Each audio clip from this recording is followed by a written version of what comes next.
Hello everyone, how you doing today? Today's special Halloween.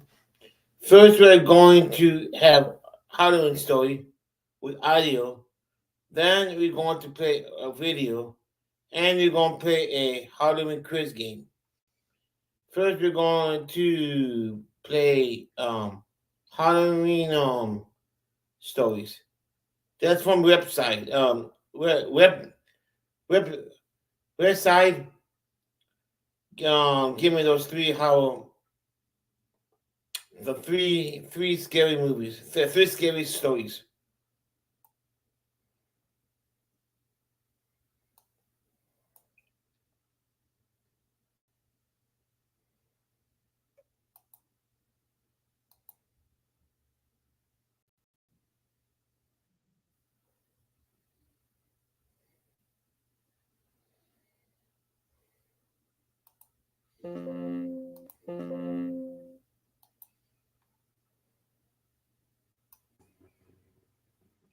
Hello.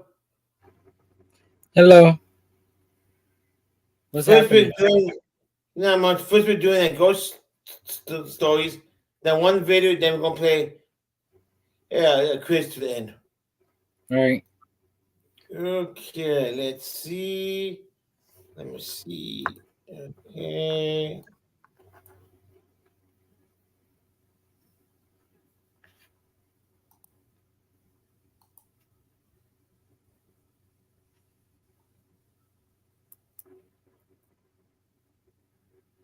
The crisp autumn air cloaked the small town of Eldridge, settling thick like a fog through the trees.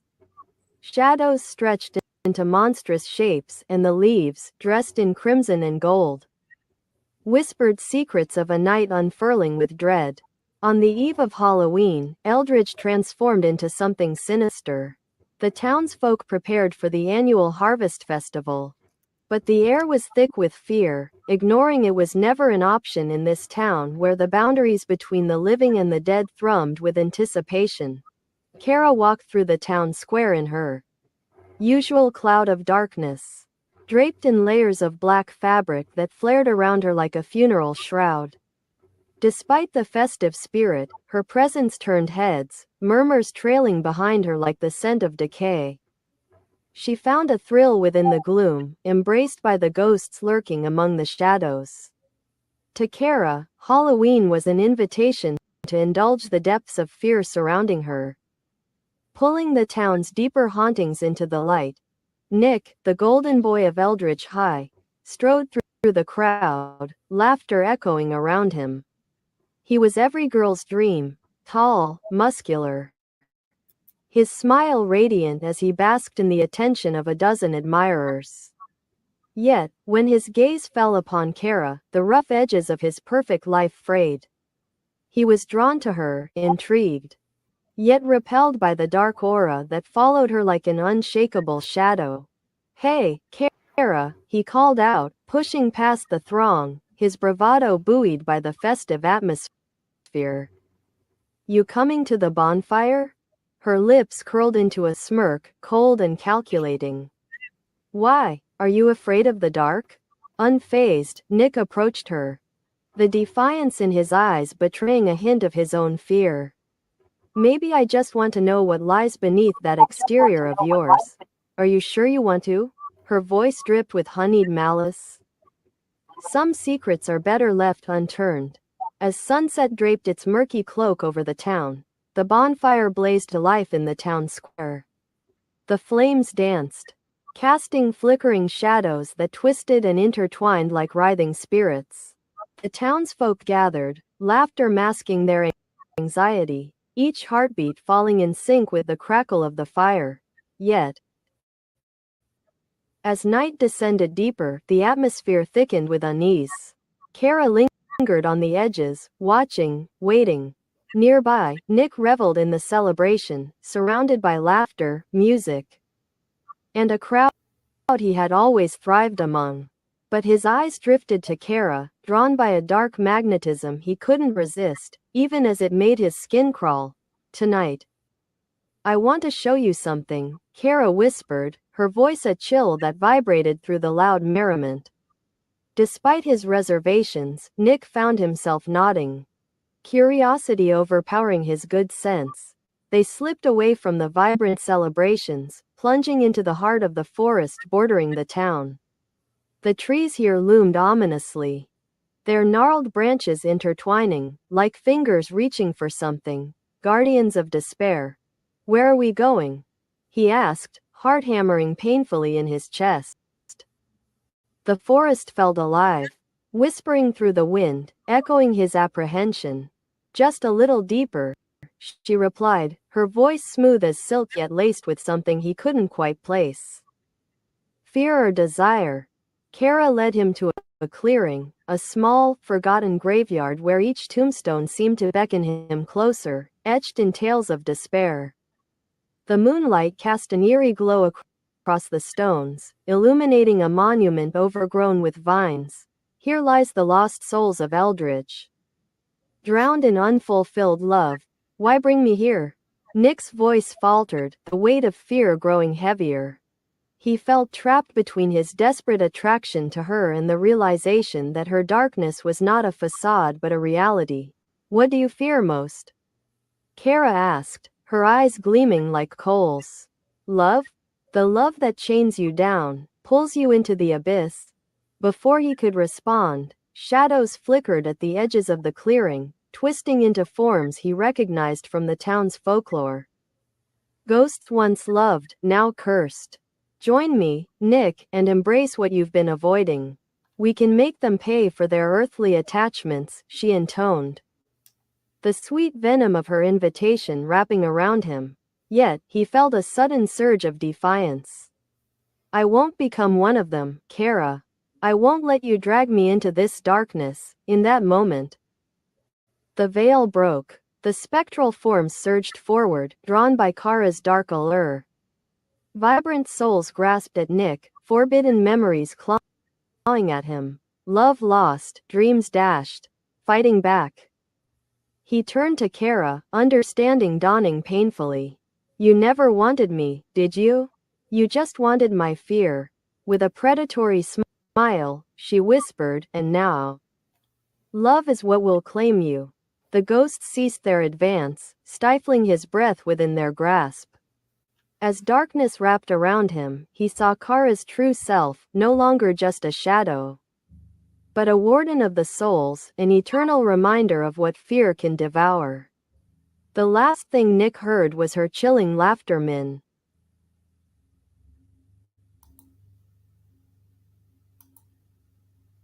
with the cries of the lost. Fear, it turned out, was a potent bond, a bond ensnared by darkness, entwined in the very roots of love into which he had stumbled.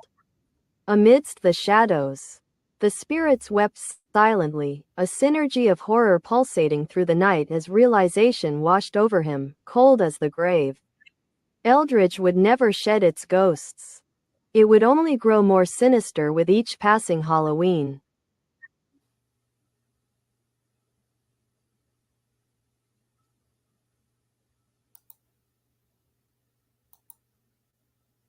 Okay, here's another one. Hi guys, welcome in. Thank you, RP, everyone. Thank you. Coming in. Yes, thank you for joining us tonight. Okay, let's see.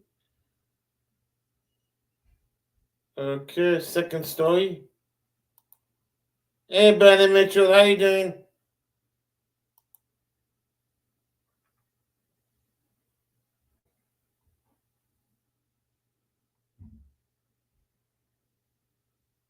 Ray gazed out at the vibrant autumn leaves swaying like silent dancers in the crisp wind, their hues reflecting in the bright yellow of her new home's exterior. It was Halloween, and the small town seemed to shimmer with an inviting warmth, drawing children and adults alike into its embrace. She had always dreamed of this day, the perfect home, and the promise of a family by 25. At 24, she felt the pressure of life closing in like the shadows edging closer as dusk fell. "Come on, Ray. Let's finish decorating the porch." Her excitement waned as she called to her best friend Mia. who stood helplessly in the corner with a flickering light. This is going to be perfect. It has to be. They worked together, draping orange and black streamers and placing jack-o'-lanterns with sinister smiles on the steps. Ray felt confident that the holidays would distract her from the gnawing fear of regret that clawed at her insides. Brian, her neighbor from the bright yellow house next door, had a little girl named Brianna. He was a businessman with little patience for festive frippery, but Ray found his intensity magnetic. The two had spent many evenings together, piecing together their lives, their losses, and their hopes. Brian wanted Brianna to have a mother, a protector should anything happen to him.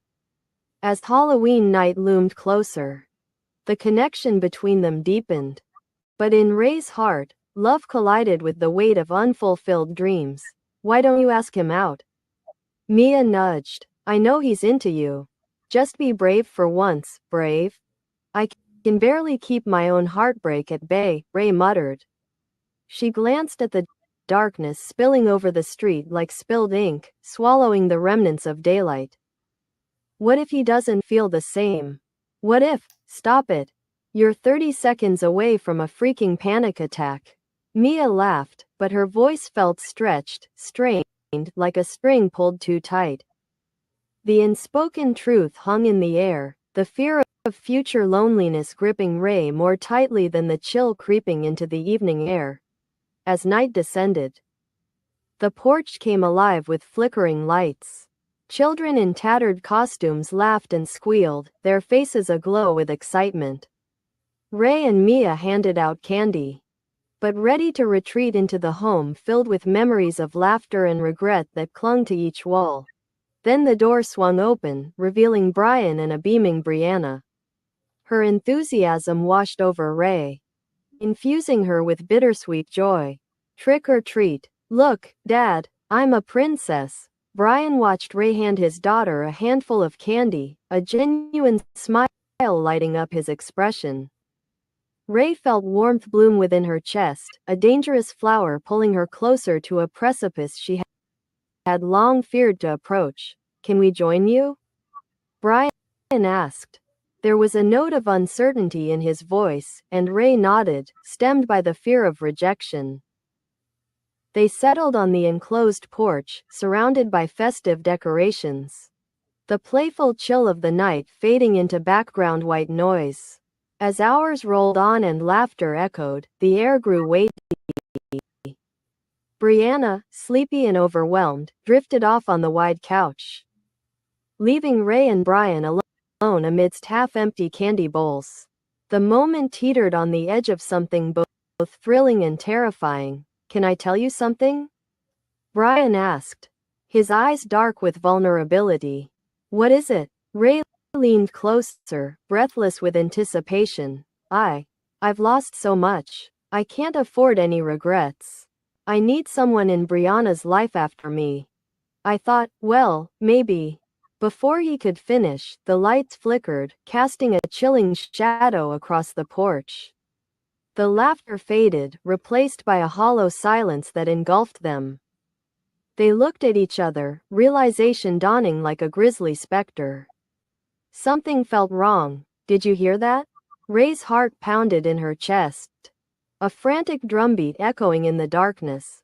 Brian shook his head, tension tightening his jaw. It's just the wind, but the wind howled, and an eerie laughter filled the space, echoing through the night with familiar cadence. It wrapped around them like a cold embrace, laced with something sinister.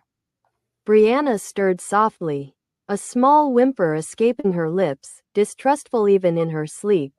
Suddenly, Ray remembered the darker stories about Halloween that echoed in the town. Tales of spirits who returned to reclaim what they lost, the idea that loss could twist love into something monstrous. A chill raced down her spine. We should get Brianna to bed, Ray whispered nervously, her worst fears flooding her mind. What if he were taken from her too, like so many others? Was it worth risking her heart again? Yet, as they leaned toward the slumbering child, a shadow traced itself along the far wall, a sleek, dark figure looming as if gathering itself to pounce. Brian!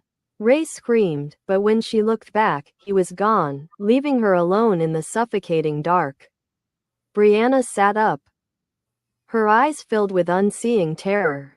Andre knew then that the darkness was far more than shadows. It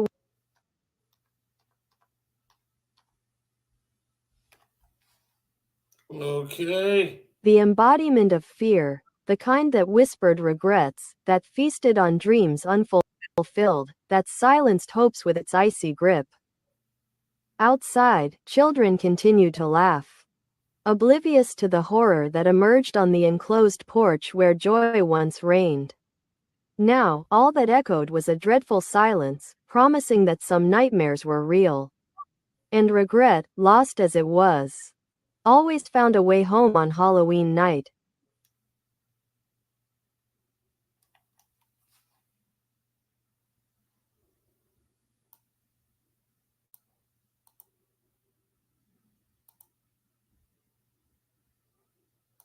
One more left.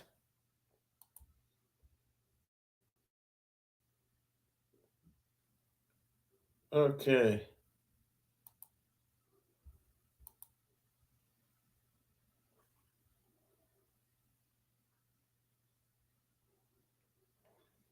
Trevor had always prided himself on being the life of the party, even if his friends often called him a man-child. At 27, he was still chasing the thrill of Halloween like a kid with a bulging trick-or-treat bag, never quite letting go of the enchantments of childhood. This year, in a desperate attempt to revive excitement in what had become a dreary circle of adulting, he decided to throw the biggest Halloween bash their small town had ever seen, a night of twisted fun and games. His friends, Emma and Kyle, stood skeptical as they helped him set up. Trevor, Emma spoke hesitantly, her face pale against the backdrop of orange and black streamers. Do you really think a Halloween party is the answer? Don't you think you might be going overboard? Come on. It's all in good fun. Just imagine it, a haunted house in the attic, a pumpkin carving contest, and of course, my legendary candy buffet, Trevor exclaimed, his eyes alight with an unsettling glee. The more he spoke of it, the more the tension grew in Emma's gut. There was something troubling about the way he emphasized the candy. As evening fell, laughter spilled from Trevor's basement into the chilly autumn air.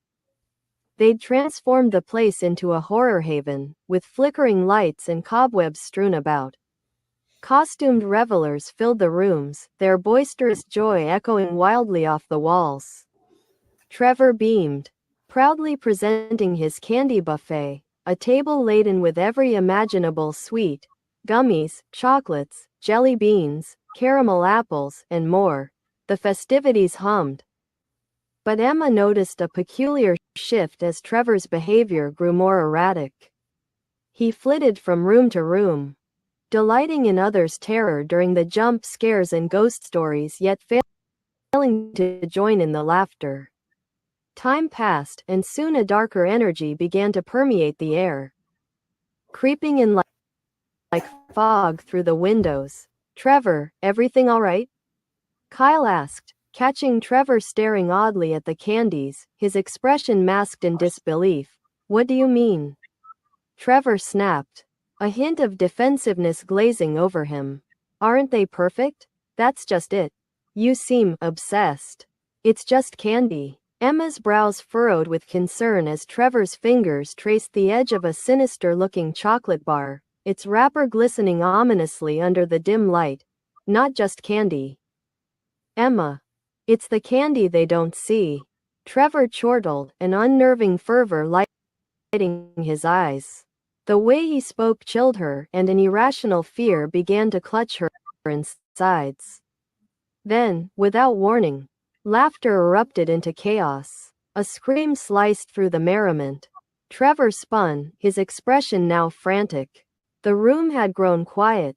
All eyes were riveted on a costumed girl who stood frozen, horror distorting her features.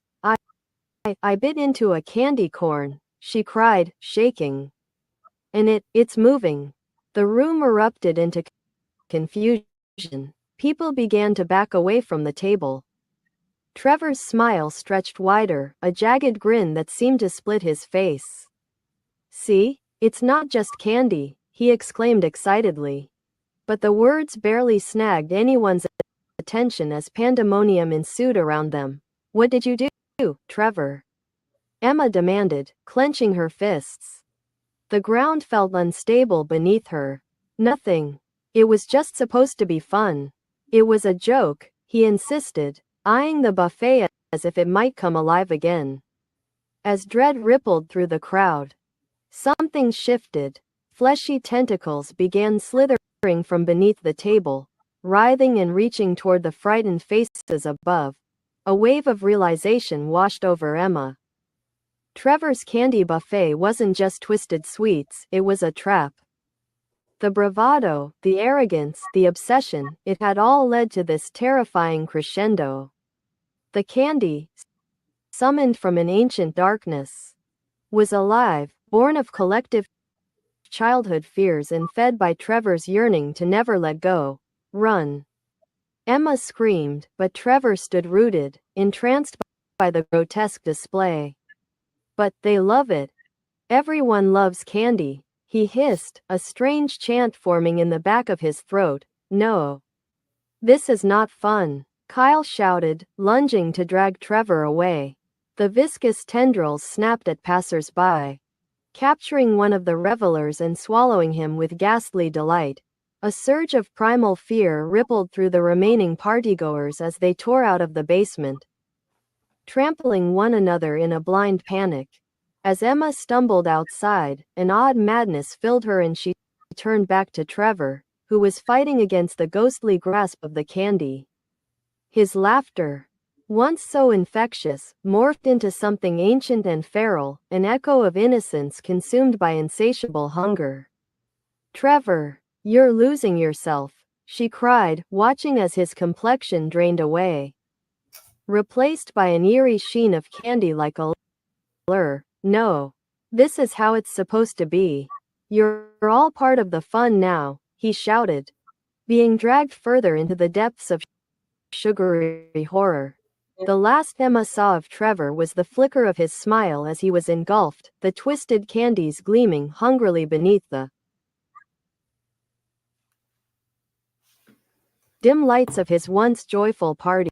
The night air felt heavier, pregnant with secrets of a childlike fear that could never die.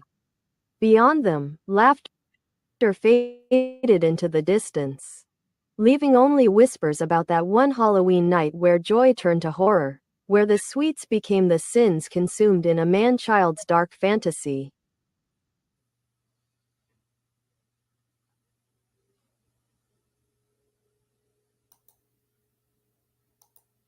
I think I'm gonna do something different right now. There's some music right now. Halloween music. It's only nobody there. Website.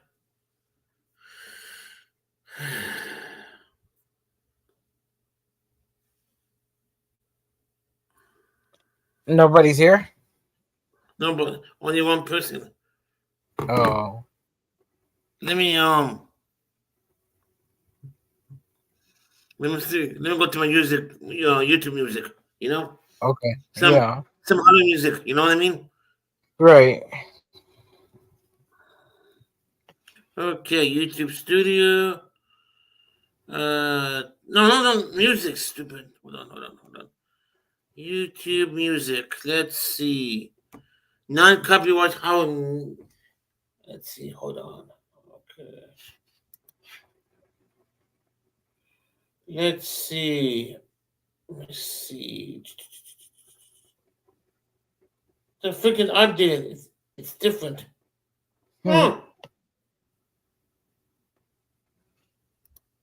Oh, there it is. Okay. Halloween sound. Halloween music. No copyright. Halloween songs, no copyright. Okay.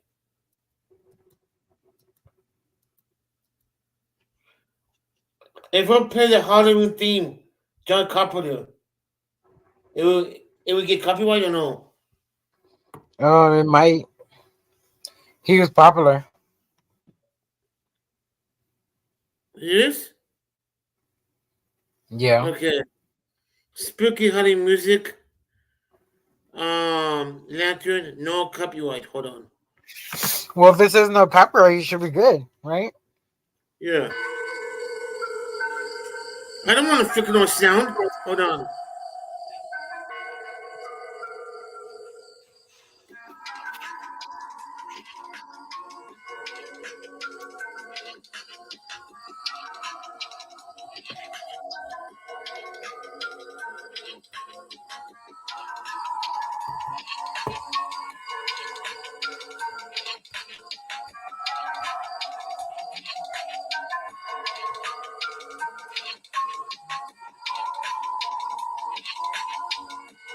Not bad, huh?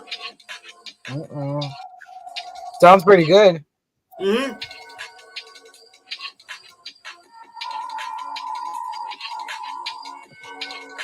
The aliens are coming to get you. Ooh. Watch out for that ghost.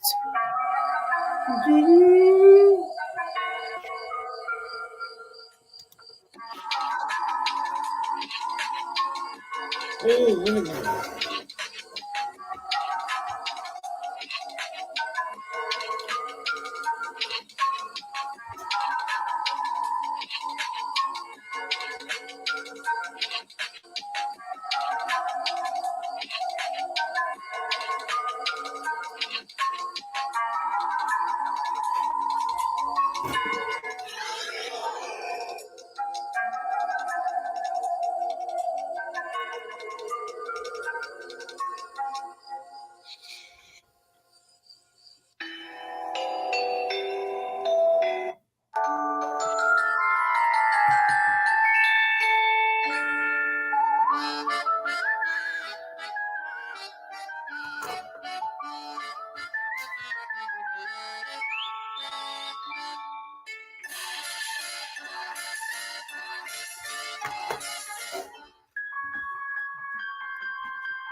Oh, nice, huh? Look.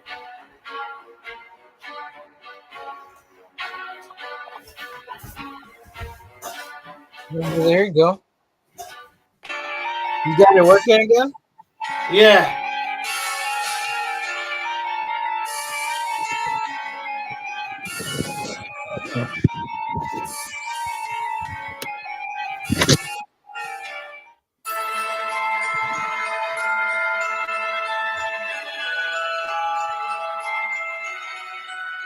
You should just put yours big and show yours Yeah.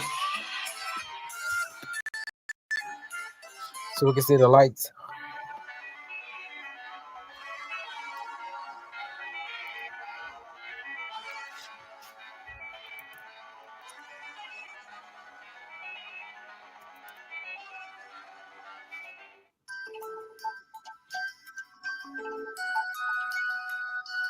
Hold on, Gregory.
I like that blue. Are you?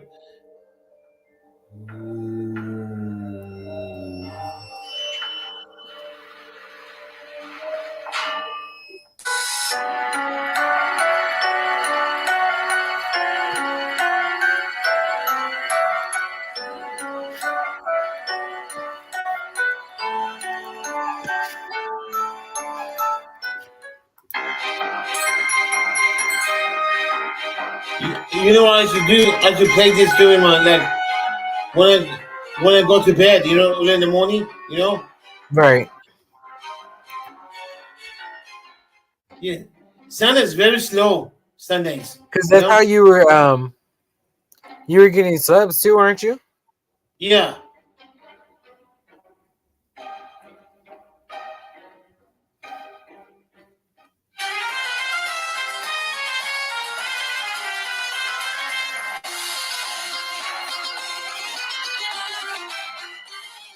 Hey.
Hey, Commander.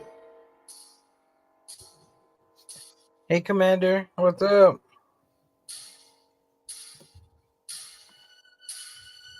What's happening? I think I'm gonna do that more often. What do you think, website? What's that? I think I'm gonna do that like every day, you know, in the night. Why not? At nighttime? Yeah.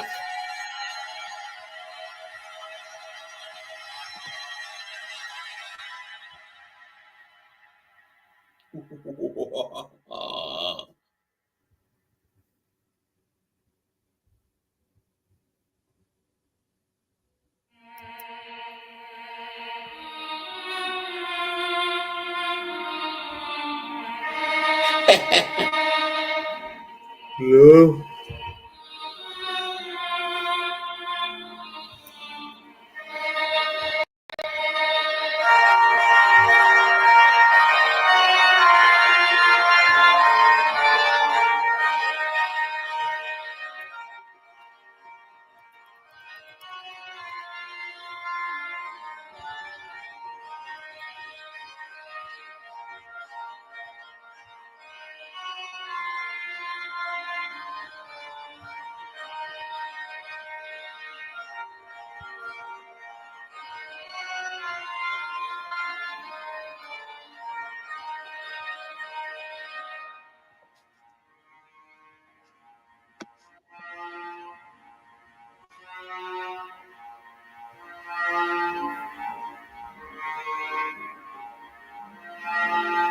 What's up, Pink Taco? No, he didn't take no ecstasy.